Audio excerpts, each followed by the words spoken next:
तो bank of Baroda के अंदर आप अपने पैसे को डिपॉजिट करने के लिए जो डिपॉजिट फॉर्म होता है उसे आप किस तरह से सही तरीके से कैसे फिलअप कर सकते हो उसका पूरा डिटेल वीडियो आज मैं आपको इस वीडियो के अंदर बताऊंगा। तो वीडियो को बिना स्किप किए लास्ट तक देखिएगा क्योंकि आपको यहाँ पे हर एक चीज स्टेप बाय स्टेप बताया गया है कि कहाँ पे क्या लिखना है। तो सबसे पहले आपको पता है किसी भी बैंक के अंदर या फिर पोस्ट ऑफिस के अंदर पैसे को डिपॉजिट करने जाते हो तो वहाँ पे जो आपको स्लिप दिया जाता है या फिर फॉर्म दिया जाता है वो दो पार्ट में होता है। एक है कस्टमर कॉपी, दूसरा है बैंक कॉपी। तो कस्टमर प्लस बैंक कॉपी दोनों चीज को कैसे फिलअप कर सकते हो आपको यहाँ पे चलिए स्टेप बाय स्टेप दिखाते हैं। और फॉर्म को फिलअप करने से पहले मैं आपको बता दूं, अगर आप चाहो तो इस फॉर्म को इंग्लिश या फिर हिंदी पे फिलअप कर सकते हो। इसी फॉर्म की एक साइड पे इंग्लिश पे होता है, दूसरी साइड पे हिंदी पे होता है। तो आप जिस लैंग्वेज पे आप इसे फिलअप करना चाहो तो कर सकते हो।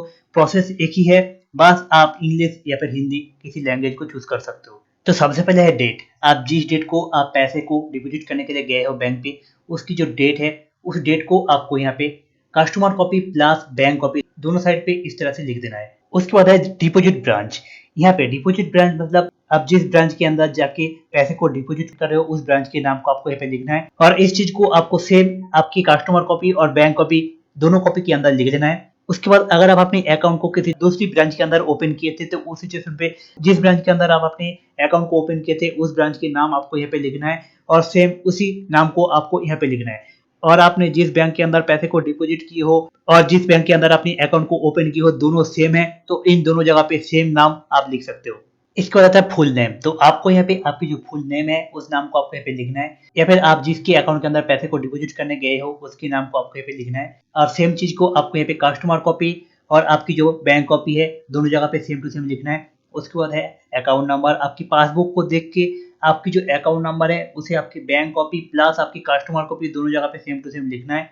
उसके बाद है अकाउंट टाइप। तो ज्यादातर लोगों की जो अकाउंट होता है वो सेविंग अकाउंट होता है तो आपको यहाँ पे एसबी लिखना है। अगर आपकी किसी अदर्स कैटेगरी के अंदर आपकी अकाउंट पड़ता है वो आपको आपकी पासबुक के अंदर देखने को मिल जाएगा। आपको वहां से देख के आपको यहाँ पे लिखना है। और आपकी नॉर्मल अकाउंट है तो उसी चीज में आपको यहाँ पे एसबी लिख देना है। और इस चीज को भी आपको आपकी बैंक कॉपी प्लस आपकी जो कस्टमर कॉपी है दोनों जगह पे लिखना है। इसके बाद आता है कितने पैसे को आप अपने बैंक अकाउंट के अंदर डिपॉजिट करना चाहते हो।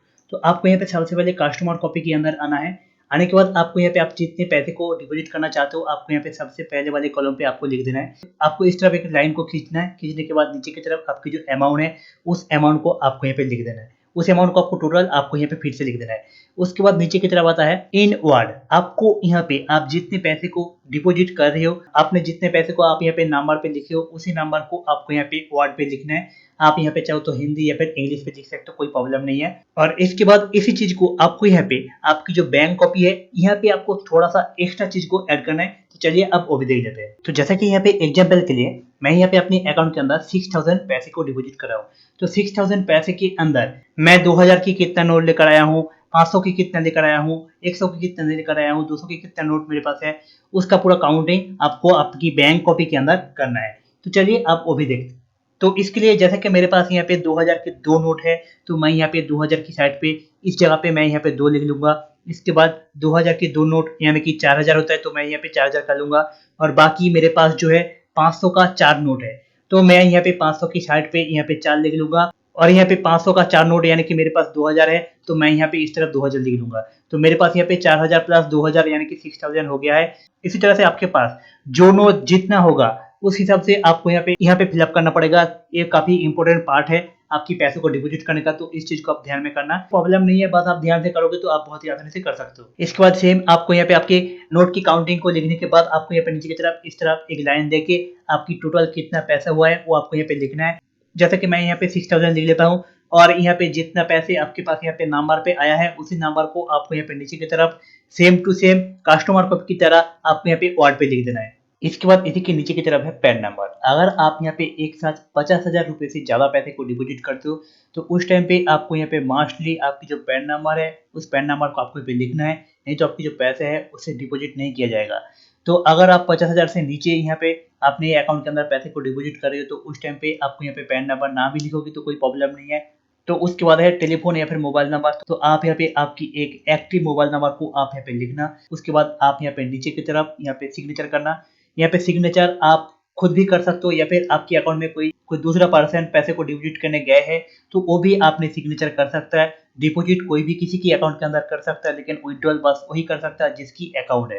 तो इस प्रोसेस से आप अपने अकाउंट के अंदर पैसे को डिपॉजिट कर सकते हो। लेकिन अगर आपके पास यहाँ पे चेक है और आप चाहते हो कि आप अपने चेक को अपने अकाउंट के अंदर डिपॉजिट करो, तो उस टाइम पे आपको यहाँ पे ये जो पैसे वाले पार्ट है, इस पार्ट को आपको फिलअप करने की जरूरत नहीं है। उस टाइम पे इस साइड पे ये जो एक चेक का पार्ट है, आपको उस टाइम पे इस पार्ट को फिलअप करना है। और यहाँ पे आपको सबसे पहले आपके पास जिस बैंक की चेक है, उस बैंक की नाम, उस बैंक की ब्रांच, वो आपको आपकी चेक के अंदर मिल जाएगा। उसके बाद आपकी चेक नंबर आपको यहीं पे लिखना पड़ेगा।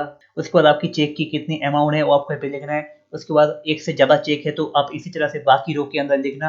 अगर एक ही चेक है तो आप इसे फिलअप करने के बाद इस तरफ एक लाइन खींच के नीचे की तरफ आपकी टोटल चेक बैलेंस कितना हुआ है, एक से ज़्यादा है तो आप टोटल करके आप यहाँ पे बिठा देना। अगर एक ही है तो उसी अमाउंट को आप यहाँ पे बिठा देना। बिठाने के बाद सेम बाकी जो यहाँ पे नीचे की तरफ मैंने आपको अभी अभी बताया है उसे आपको फिलअप करना है। बस यहाँ पे ये जो पैसे वाला जो पार्ट है इसे आपको फिलअप नहीं करना है। और आप यहाँ पे कैश को डिपॉजिट कर रहे हो तो उस टाइम पे यहाँ पे जो चेक वाला पार्ट है इसे आपको फिलअप नहीं करना है। बस इस चीज को आपको ध्यान में रखना है। अगर आप यहाँ पे कैश को डिपॉजिट कर रहे हो तो उस टाइम पे आपको अपनी इस फॉर्म के साथ आपकी जो पैसे है, जो पैसे के बारे में आपने इस फॉर्म के अंदर लिखे हो, वो पैसे के साथ आपकी जो पासबुक है उसे आप अपने बैंक ऑफ बड़ौदा की कैशियर काउंटर के अंदर जाके डिपॉजिट करते हो, तो वहाँ पे आपके पैसे को डिपॉजिट करके आपकी पासबुक को अप टू डेट करके आपको दे दिया जाता है। लेकिन आप यहाँ पे चेक को डिपॉजिट करते हो तो उस टाइम पे आपकी ये जो डिपॉजिट स्लिप है इसके साथ आपके चेक को पिन अप करके आप इसे डिपॉजिट करते हो, तो 1 से 2 दिन के अंदर आपके अकाउंट के अंदर आपके जो पैसे हैं वो डिपॉजिट कर दिया जाता है। तो इस तरह से बैंक ऑफ बड़ौदा के अंदर आप अपने पैसों या फिर चेक को डिपॉजिट कर सकते हो।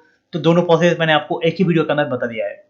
इसके अलावा अगर आप जानना चाहते हो बैंक ऑफ बड़ौदा के अंदर से आप पैसे को कैसे विड्रॉल कर सकते हो, तो उसकी ऊपर भी एक डेडिकेटेड वीडियो मैं अपने चैनल के अंदर बना के रखा है, आप चाहो तो उसे भी देख सकते हो। या फिर आपकी अदर्स किसी भी बैंक या फिर पोस्ट ऑफिस के अंदर अकाउंट है तो आप अपने उस बैंक के अंदर पैसे को डिपॉजिट या फिर विड्रॉल करने की जो स्लिप है उसे आप किस तरह से तरीके से भर सकते हो। इंडिया के जितने भी पॉपुलर बैंक है उन सभी बैंक के अंदर मैंने एक एक करके वीडियो डिटेल में बना के रखा है। इसी तरह से आप चाहो तो उस वीडियो को देख सकते हो। उन सभी वीडियो को लेकर एक प्लेलिस्ट मैंने बना के रखा है, उस प्लेलिस्ट का लिंक आपको डिस्क्रिप्शन पे मिल जाएगा। आप अपने अकॉर्डिंग आप वहां से किसी भी वीडियो को देख सकते हो। तो आपको ये वीडियो पसंद आया है तो आप इस वीडियो को लाइक कीजिए, अपने दोस्तों के साथ शेयर कीजिए, और इसी तरह का आपके मन में किसी भी डाउट है तो आप कमेंट बॉक्स से कमेंट करके बताइएगा। मैं कोशिश करूंगा आपके सवाल के जवाब देने का या फिर उसके ऊपर एक डेडिकेटेड वीडियो बनाने का।